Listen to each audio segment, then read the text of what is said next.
అసలు వాక్యం మొత్తంలో ఒక పాపం ఉందంట. ఆ పాపము క్షమించలేని పాపం అంట. ఎంత పాపినైనా దేవుడు క్షమిస్తాడంట, కానీ ఈ ఒక్క రకంను మాత్రం క్షమిస్తానికి లేదంట. అది ఏం పాపమో ఒకసారి ధ్యానిద్దామండి. మార్కు సువార్త 3:20 నుండి. Go head please. ఆయన ఇంటిలోనికి వచ్చినప్పుడు జనులు మరలా గుంపు కూడి వచ్చిరి గనుక భోజనము చేయుటకైనను వారికి వీలు లేకపోయిను. ఆయన ఇంటి వారు సంగతి విని ఆయన మతి చలించి ఉన్నదని చెప్పి ఆయనకు పట్టుకొనబోయిరి. యెరూషలేము నుండి వచ్చిన శాస్త్రులు ఇతడు బయల్జెబూలు పట్టిన వాడై దయ్యముల అధిపతి అయిన దయ్యములను వెళ్ళగొట్టుచున్నాడని చెప్పిరి.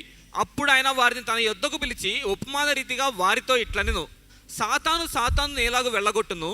ఒక రాజ్యము తనకు తానే విరోధముగా వేరుపడిన ఎడల ఆ రాజ్యము నిలువనేరదు.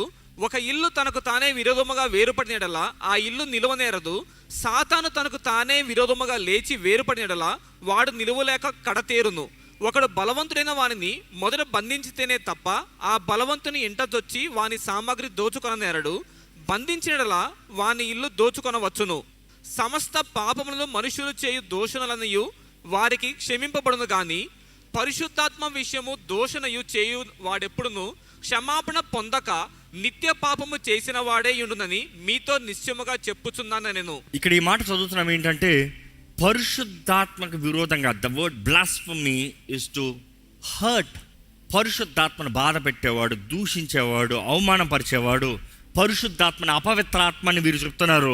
అలాగ చేయవారు వారు ఏమంటంట, క్షమాపణ పొందక. క్షమాపణ లేదు, అది ఒకటి. ఇక్కడ ఇంకోటి చూస్తున్నాను డీటెయిల్ ఏంటి, నిత్య పాపము చేసిన వాడే. నిత్య పాపము చేసిన వాడంట. ఒక్కసారి చేస్తే చాలు, ఒక్కసారి చెప్తే చాలు, ఒక్కసారి తునీకరిస్తే చాలు, నిత్య పాపం అంట. బైబిల్లో నిత్య పాపం ఉంటే ఇది ఒకటే, నిత్య పాపము. అంటే ఇక మాటలు చెప్పాలంటే పరిశుద్ధాత్ముడిని అంగీకరించిన వాడు. ఈరోజు చెప్పాలంటేనండి, ఎంతోమంది పరిశుద్ధాత్మని అవమానపరుస్తున్నారు, పరిశుద్ధాత్మని హేళన చేస్తూ ఉన్నారు, పరిశుద్ధాత్మని తుణీకరిస్తూ ఉన్నారు. ఇక్కడ ఉన్నవారు మీరు అనొచ్చు, నేనేమన్నా ఎలాంటి పాపం చేశానో నాకు డౌట్గా ఉంది. Say I'm coming to conclusion, but you need to test yourself. ఎందుకంటే పరిశుద్ధాత్ముడు దేవుడు, ఆయన సన్నిధి, ఆయన మహిమ, ఆయన శక్తి, he's dynamis, he's power. You cannot play with him. నువ్వు మనుషులు మోసపరచదు కానీ పరిశుద్ధాత్మ. ఇందాక చెప్పిన దాంట్లో ఒక కంటిన్యూషన్ కనెక్ట్ చేయాలంటే, పాత నిబంధనలు చూస్తున్నాం, పరిశుద్ధాత్మకు విరోధంగా తిరిగినప్పుడు అక్కడక్కడ చచ్చారు. కృప, రక్షణ, విమోచన, క్షమాపణ ఇవన్నీ వచ్చిన తర్వాత కూడా పరిశుద్ధాత్మకు విరోధంగా తిరిగిన వాళ్ళు చచ్చిన వారు ఉన్నారు. అననీయ సఫేరా. పేతురు ఏమంటున్నాడు, మీరు పరిశుద్ధాత్మకు విరోధంగా పాపం చేశారు, అక్కడికక్కడ చచ్చారు. పరిశుద్ధాత్మను మోసపరచగలమా? ఈరోజు చాలామంది అనుకుంటా పరిశుద్ధాత్మను కూడా కంట్రోల్ చేసుకుంటాను నేను. అక్కడికక్కడ చచ్చారంట. ఆయన చచ్చాడు, ఆవిడ వచ్చింది, నెక్స్ట్ ఆవిడని అడిగితే అదే మాట, repeat dialogue. What a coordination భార్యాభర్తల మధ్య పాపానికి మాత్రం. ఈరోజు ఈ వాక్యం వినేటప్పుడు జ్ఞాపకం చేసుకోవాలండి, ఆత్మానుసారమైన జీవితం. పరిశుద్ధాత్ముడు అంటే భయం ఉండాలి, గౌరవం ఉండాలి. ఏంటి అది అన్ఫర్గివబుల్ సిన్ అన్నప్పుడు ఆ పరిశీలన అంటున్నారు, యేసు ప్రభు దెయ్యము పట్టిన వ్యక్తిని విడిపిస్తే వీరంటున్నారు, నువ్వు దెయ్యము శక్తి ద్వారంగా, దెయ్యం అధికారం ద్వారంగా నువ్వు దెయ్యంని పారదోలు. యేసు ప్రభు అంటున్నాడు, how can devil fight against his own Kingdom? Simple. ఒక రాజ్యము రాజు తన మీదకే దాడి చేసుకుంటే ఆ రాజ్యం కూలిపోయింది కదా, అలా కాదు. కానీ అదే సమయంలో యేసు ప్రభు వెంటనే వాళ్ళని తిడతలేదు ఆన్ ద ఫేస్, ఒరే ఎర్రోళ్ళరా మీకేం తెలుసరా అని తిడతలేదు. కానీ అక్కడ ఉపమానం రీతిగా చెప్పుకొని వచ్చి ఉపమానం ముగింపులో చెప్తున్నాడు, ఇదిగో పరిశుద్ధాత్మ ద్వారంగా నేను ఈ కార్యం చేశా. పరిశుద్ధాత్మ ద్వారంగా చేసిన కార్యము నువ్వు దురాత్మ అని చెప్తున్నావు. జాగ్రత్త, పరిశుద్ధాత్మని దురాత్మ అన్నావా, క్షమాపణ లేదు. సో మీరు కానీ have I done unforgivable sin, how can we apply? How we can apply is simple.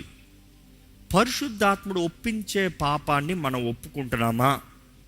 పరిశుద్ధాత్ముడు ఒప్పించే పాపము కానీ మనం ఒప్పుకోకపోతే మనం పరిశుద్ధాత్మని బాధ పెట్టేవారిని. కానీ దాని కాన్సిక్వెన్సెస్ ఏమొస్తాయో కొన్ని వచనాలతో నేను ముగిస్తాను. I think I have to refer this. పేతురు రాసిన 2వ పత్రికలో పేతురు అంటాడు, ఆయన చెప్పే ఉద్దేశం ఏంటంటే, అసలు నువ్వు యేసుని ఎరక్కుండా ఉంటామే బెటర్ అయ్యా, యేసుని తెలుసుకునే ఆయన ఆత్మను తునీకరిస్తాం కన్నా. ఈరోజు మీకు ఎంతమందికి అపోస్తలుడైన పేతురు ఇక్కడికి వచ్చి చెప్పాలి ఆ మాట? ఎందుకంటే 2 పేతురు 2వ అధ్యాయము 20-22 వరకు చదువుకుందాం. వారు ప్రభువును రక్షకుడునైన యేసుక్రీస్తు విషయమైన అనుభవ జ్ఞానము చేత ఈ లోక మాలిన్యములను తప్పించుకున్న తరువాత మరలా వాటిలో చిక్కుబడి వాటి చేత జయింపబడిన ఎడల వారి కడ పరిస్థితి మొదటి స్థితి కంటే మరి చెడ్డదగును. ఆగండి. ఒక్కసారి యేసు ప్రభుని ఎరిగి ఆయన ఇచ్చే విడుదలను పొంది ఆయనతో బ్రతుకును ప్రారంభించి నేను క్రైస్తవుడిని అని చెప్పిన తర్వాత మరలా కక్కిన దాన్ని నెక్స్ట్ అదే చూస్తాం. చేసిన పాపమే మరలాకి వెళ్ళి దాంట్లో ఉన్నావు అనుకో, నీ స్థితి ముందు కన్నా తర్వాత ఇంకా ఘోరంగా పోతుంది. నీ జీవితమే వేస్ట్, నువ్వు యేసుని ఎరుగుతామే వేస్ట్. ఎందుకంటే if you not ready to change your mind, నీ సైకి మారపోతే నీ బ్రతుకు మారదు. నీ ఆత్మ యేసు చేతికి ఇచ్చావేమో, నీ సైకి మారపోతే అపవాది అంటాడు నేను తీసుకుని పోతాను. ఎందుకంటే చాలామంది అంటారు రక్షించబడినప్పుడు నా ఆత్మ యేసు సొత్తు అయిపోయింది. So lot of people argue one saved for ever saved. That is a debate. One saved for ever saved. ఒక్కసారి రక్షించబడితే ఎన్నటికీ రక్షించబడిన వ్యక్తిని అంట. క్రియలను బట్టి మనం రక్షించబడలేదు, అవును. అందుకని పాపం చేసుకుంటూ రక్షణ పొందాలని జీవించచ్చా? Not possible. అంటే దేవుని వాక్యం రాయబడింది, ఒక వ్యక్తి రక్షించబడినప్పుడు తన పేరు ఏం రాయబడుతుంది? జీవ గ్రంథంలో రాయబడుతుంది. కానీ అదే సమయంలో ప్రకటన గ్రంథంలో దేవుడు చెప్తున్నాడు, నువ్వు సరిగా బ్రతుకు, లేకపోతే జీవ గ్రంథం నుండి నీ పేరు చెరిపేస్తాను. ఇంకో మాట చెప్పాలంటే జీవ గ్రంథం నుండి నీ పేరు చెరపకుండా చూసుకో. నీ పేరు చెరపకుండా చూసుకో అంటే చెరిపే అవకాశం ఉందా లేదా? ఉంది. So you're saying one saved for ever saved, live how you want, not accepted. నువ్వు పాపం చేసినంత మాత్రాన పరిశుద్ధాత్ముడు పోయేవాడు కాదు, నీకు రక్షణ పోగొట్టమే కాదు. కానీ తెలిసి తెలిసి తెలిసి తెలిసి తెలిసి తెలిసి తెలిసి తెలిసి you are continuing it, God అవకాశాలు ఇస్తాడు, తరుణాలు ఇస్తాడు, దేవుడు కృపణ ఇస్తున్నాడు. ఎందుకంటే ఇలాంటి మనుషులు ఎలా ఉంటారంట వ్యక్తులు, చూడండి చదవండి. వారు నీతి మార్గమును అనుభవపూర్వకముగా తెలుసుకొని తమకు అప్పగింపబడిన పరిశుద్ధమైన ఆజ్ఞ నుండి తొలగిపోవుట కంటే ఆ మార్గము అనుభవపూర్వకముగా తెలియకుండాయే వారికి మేలు. కుక్క తన వాంతికి తిరిగినట్టును కడుగబడిన పంది బురదలో దుర్లుటకు మళ్ళినట్టును అను నిజమైన సామెత చొప్పున వీరికి సంభవించెను.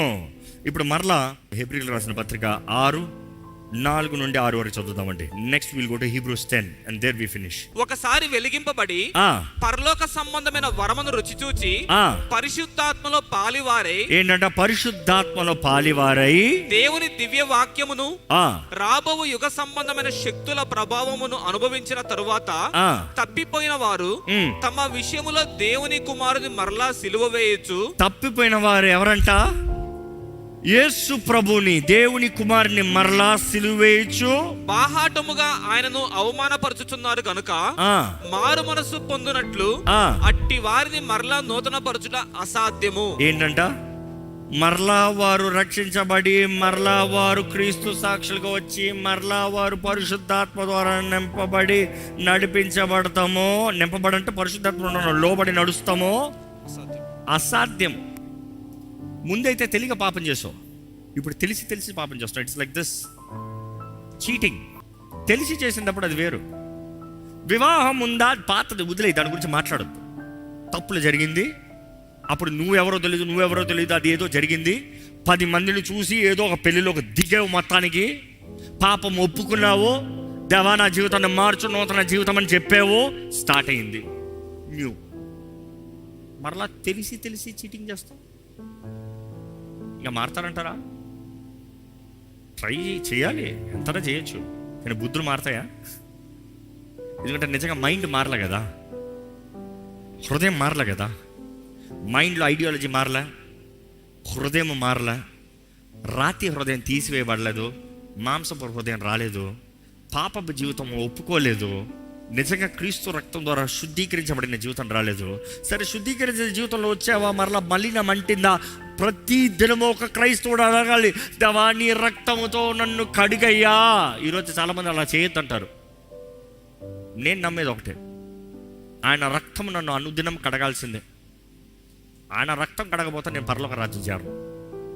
ఎందుకంటే ప్రతిరోజులో ఏదో ఒక కోపంలో ఏదో ఒక మాట అంటాం, ఉన్నమాట. మనుషుల్ని ఒకటి చేస్తే ఒకలాగా అనుకుంటాం, మనుషుడు ఏదైనా అంటే కొంచెం చేతి వస్తుంది, చిన్న గబ్బా వెంటనే తుడుచుకున్నా పోతుంది, చిన్న మురికిచ్చిన వెంటనే దులుపుకుంటే పోతుంది. వేసుకో వేసుకో వేసుకో వేసుకో వేసుకో వేసుకో మొత్తం నానిబెట్టుకో, ఏమవుతుంది? వేస్ట్, ఇంకా బాగుపడదు. చిన్న దుమ్ము వచ్చింది అనుకో, బట్ట మీద దులిపేవ పోతుంది, దాన్ని అట్లే పెట్టి దాని మీద నీళ్ళు వేసి మళ్ళీ ఐన్ చేయి, అంటుకుంది, మరలా వేసి ఐన్ చేయి. ఇంక ఏం చేస్తావు ఈ చొక్కాన్ని? బ్లీచింగ్ చేస్తావు. ఎన్నిసార్లు చేస్తావు? ఒకసారి చెయ్యి, అప్పటికే పోయింది దాన్ని. రెండోసారి చెయ్యి, ఇట్లంతా పీరు ఊడిపోతుంది.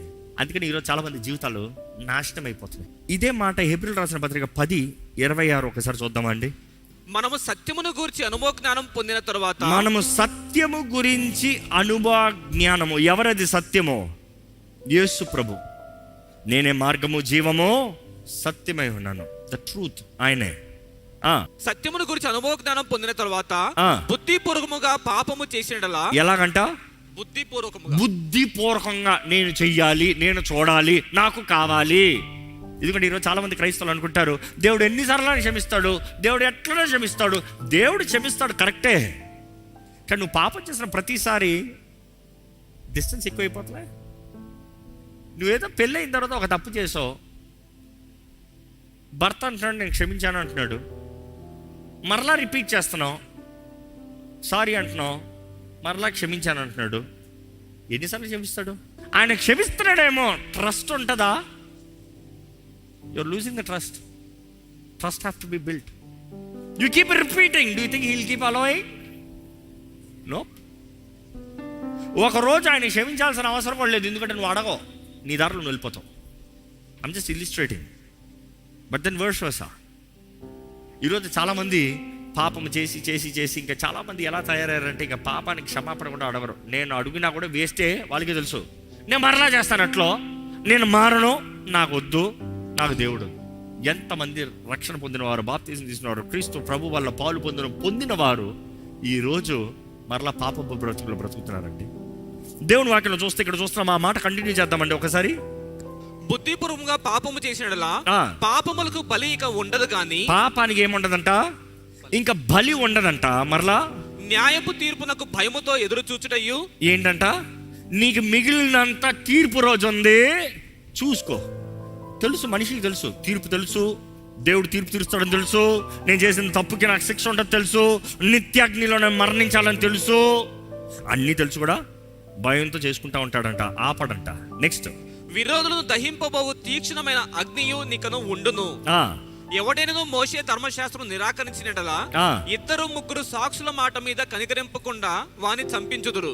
ఇట్లుండగా దేవుని కుమారుని పాదములతో త్రొక్కి. ఏంటంట? దేవుని కుమారుని పాదములతో తొక్కి. మిమ్మల్ని అడుగుతున్నాను, ఈరోజు యేసుప్రభుని మీ కాళ్ళ కిందకి వేస్తున్నారా? నేను వేయలేదని చెప్పొద్దు, చూసుకోండి. It's better to test. ప్రేమించిన వాళ్ళని బాధపరుస్తాం సులభం అండి, అవునా కదా? నిజంగా చెప్పాలంటే ప్రేమించిన వాళ్ళే బాధపడతారు. రోడ్లో ఉన్నవాడు నేను ఏదైనా వ్యాపారా చెప్పుకుని పోతావు, మర్చిపోతావు. కానీ నీ పక్కన ఉన్నవాడు, your lover, your partner, your wife, your husband, your everything, వాళ్ళంటేనే కదా బాధ. లోకం అంతా అర్థం చేసుకోకపోతే బాధ లేదు, ప్రేమించిన వారు అర్థం చేసుకోకపోతే పిచ్చి పట్టేస్తాం, సైకి అయిపోతాం. చూసి మనం అనేక సార్లు దేవుణ్ణి ప్రేమిస్తున్నామంటూ, దేవుని ప్రజలమంటూ, దేవుని సొత్తు అంటూ, జీసస్ ఇస్ మై లవర్ అంటూ కాలు కింద వేసే వాళ్ళు ఉన్నారేమో చూసుకోండి. ఎలాగంట? కాలు కింద వేసి తొక్కేవారు. నెక్స్ట్ ఏమంటారు చూడండి, తాను పరిశుద్ధపరచబడుటకు సాధనమైన నిబంధన రక్తమును అపవిత్రమైనదిగా ఎంచి. యేసు రక్తాన్ని, నిబంధన రక్తాన్ని ప్రభు బలలో పాల్పొందినప్పుడు, కొరింథీయులకు రాసిన మొదటి పత్రిక కూడా చూస్తాము, అజాగ్రత్తగా ఈ బలలో పాల్పొందేవాడు శాపగ్రస్తుడు అవుతాడు. ద కవెనెంట్, నిబంధన రక్తంలో పొందేవాడు శాపగ్రస్తుడు అంట. జాగ్రత్త. అజాగ్రత్తగా నీవు తీసుకుంటే, సరిగా తీసుకుంటే ఎంత బలమో, అజాగ్రత్తగా తీసుకుంటే అంత నాశనము. You see, then here is the thing. కృపకు మూలముగు ఆత్మను తిరస్కరించిన వాడు. ఏ ఆత్మ అంట?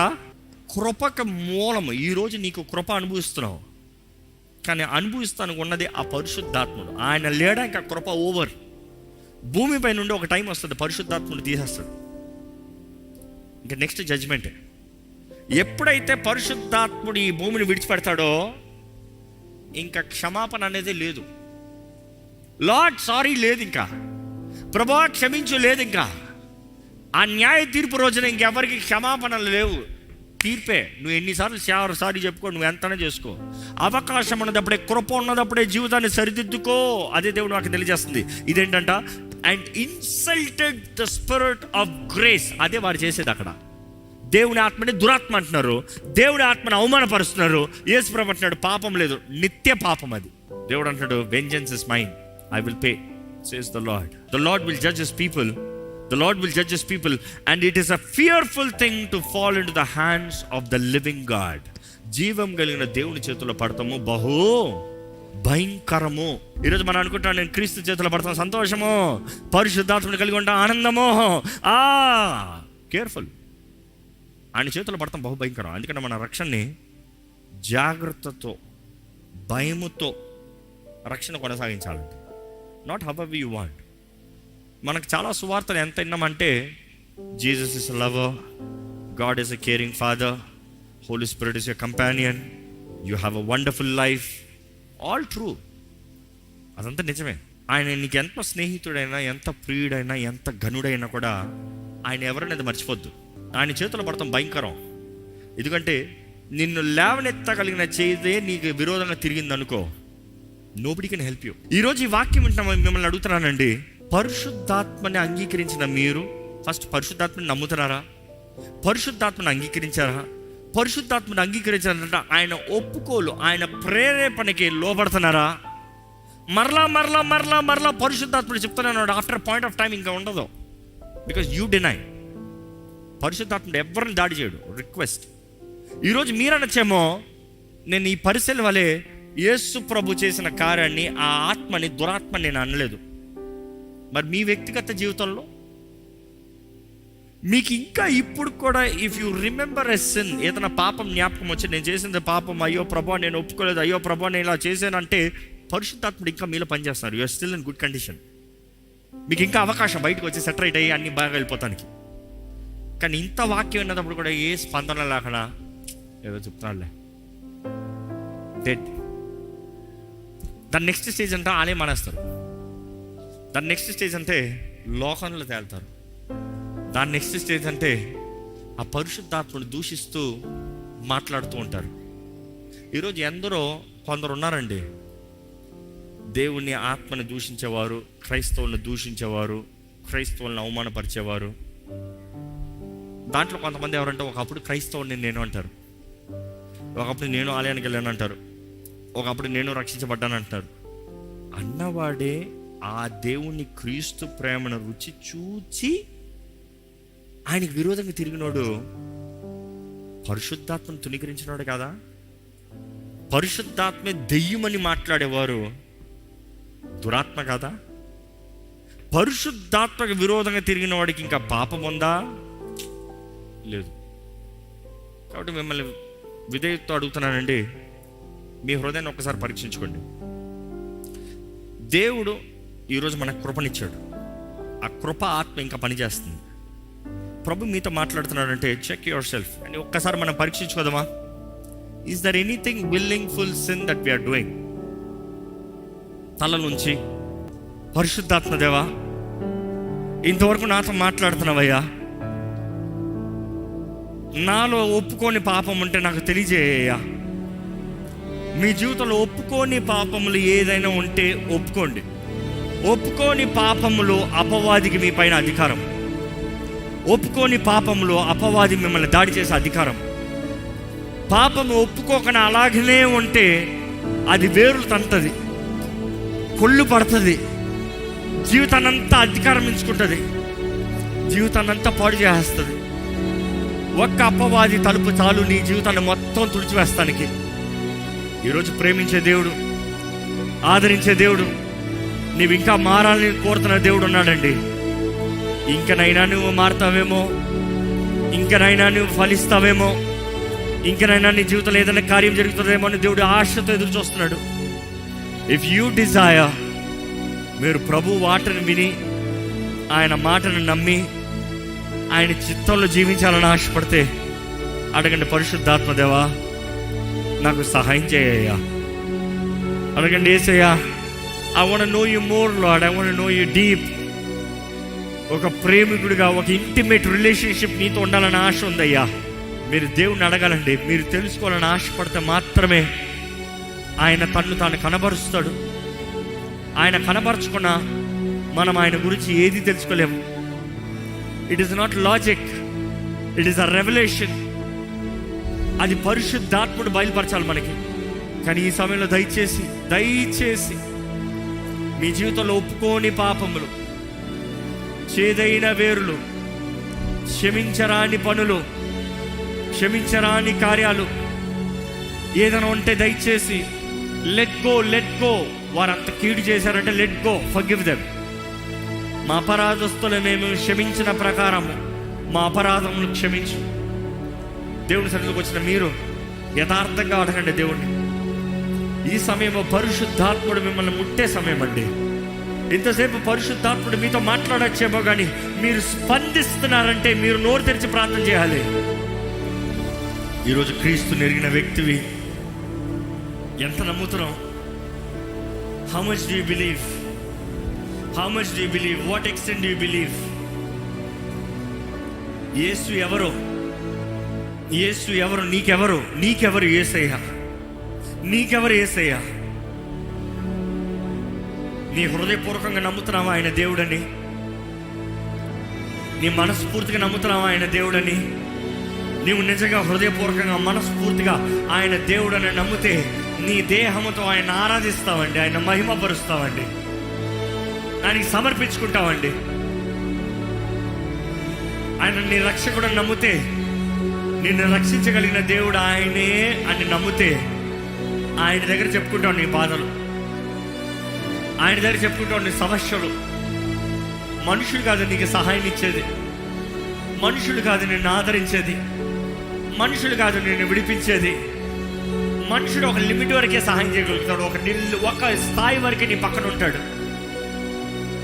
కానీ నిన్ను విడువను ఎడబాయనన్న దేవుడు అన్నాడండి. తల్లి అయినా మరచినేమో కానీ నేను నిన్ను మరువను అని చెప్పిన దేవుడు అన్నాడండి. ఈజ్ ద ఫెయిత్ఫుల్ వన్ అని దేవుడు నాకే తెలియజేస్తుంది.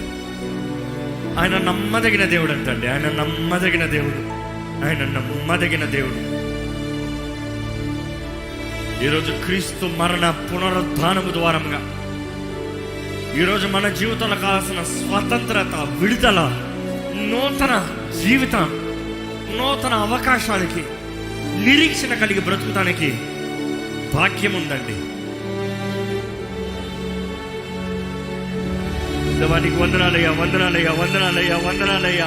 యేసయ్యా, ప్రాణం పెట్టి ప్రేమించిన దేవా నీకు వందనములు. కృప కనికరములు చూపించే దేవా నీకు వందనములు. పరమ తండ్రి, ఈ పాపుల్ని ప్రేమించావయ్యా, ఈ పాపుల్ని క్షమించాలని ఆశపడ్డావయ్యా, ఈ పాపుల్ని నీ బిడ్డలుగా చేసుకోవాలని ఆశపడి నీ ప్రియ కుమారుని మా కొరకు బలిగా ఇచ్చిన దేవా నీకు వందనములయ్యా. మా కొరకు మా శిక్ష అంతా నీ ప్రియ కుమారుడి పైన వేసేవయ్యా. దేవా, నువ్వు మమ్మల్ని ప్రేమిస్తున్నావని తెలియజేస్తున్నావు తండ్రి. నీవు ప్రేమై ఉన్నావు ప్రభా. You are love God, you are love. దేవా, ఈరోజు నిన్ను ఎరిగిన వారిగా మేము ఉండాలి.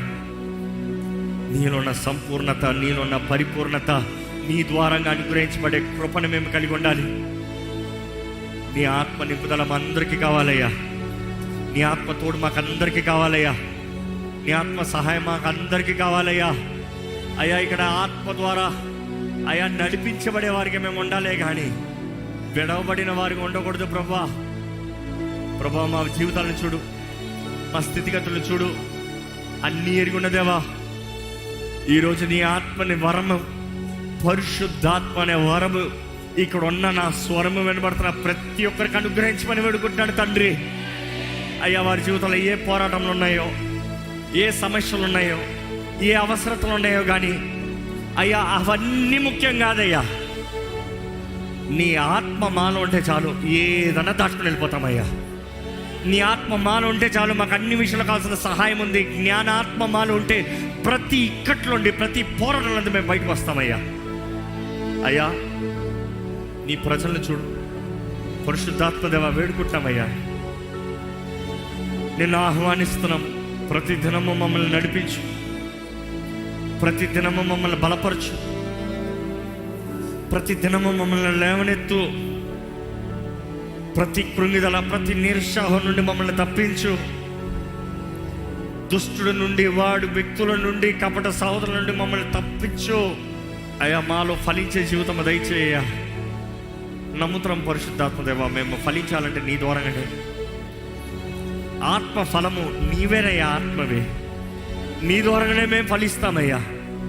ప్రేమ, సంతోషము, సమాధానము, దీనత్వము, దయాలత్వము, మంచితనము, ఆశానికరత్వము, సాత్వికము, విశ్వాసం, ఇవన్నీ నీ ద్వారానే పరిశుద్ధాత్మదేవా. నువ్వు లేకపోతే ఎన్ని మాలో ఉండవయ్యా.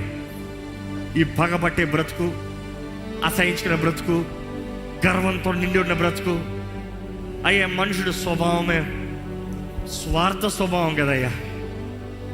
కానీ మమ్మల్ని మార్చు, మాకు నేర్పించు. లోబడతామయ్యా, లోబడతాం. పరిశుద్ధాత్మదేవా సహాయం చేయి, నడిపించయ్యా. ఈరోజు నీ ఆలయంలో ఉన్న ప్రతి ఒక్కరిని చూడు పరమ తండ్రి. నువ్వు ఎవరెవరితో ఈ మాట నువ్వు అందించాలని నువ్వు కోరి తీసుకుని వచ్చావో విత్తబడిన వాక్యాన్ని ముద్రించు ప్రభువా. ప్రతి ఒక్కరిలో కార్యము జరిగించు ప్రభువా. ప్రతి ఒక్కరి జీవితాలను నువ్వు మార్చు ప్రభువా. నీ సాక్షులుగా, నీకు ఇష్టలుగా జీవించే భాగ్యం ఇచ్చు దేవా. నీ ప్రియ కుమారుడు రాకప్పుడు మేము అందరం ఎత్తబడే వారిగా మమ్మల్ని చేయమని వేడుకు. ఈ లోకంలో బ్రతుకున్నంత కాలం వెలుగుగా, ఉప్పుగా, శక్తి కలిగిన జీవితాలు మాకు దయచేయమని వేడుకుంటూ, ఇక్కడ నీ ఆత్మ ఎవరెవరినైతే ఒప్పింపజేసింది, నీ ఆత్మ ఒప్పుకోలుగా అంగీకరించి ఒప్పుకున్న, ప్రార్థించిన ప్రతి ఒక్కరి జీవితాల్ని నీవు మలిచి, మార్చి, పరిశుద్ధపరిచి నీ ప్రజలుగా, నీ సొత్తుగా, నీ బిడ్డలుగా జీవింపజేయమని వేడుకుంటూ నజరేయుడైన యేసు నామములో అడిగి వేడుచున్నాము తండ్రి. ఆమేన్.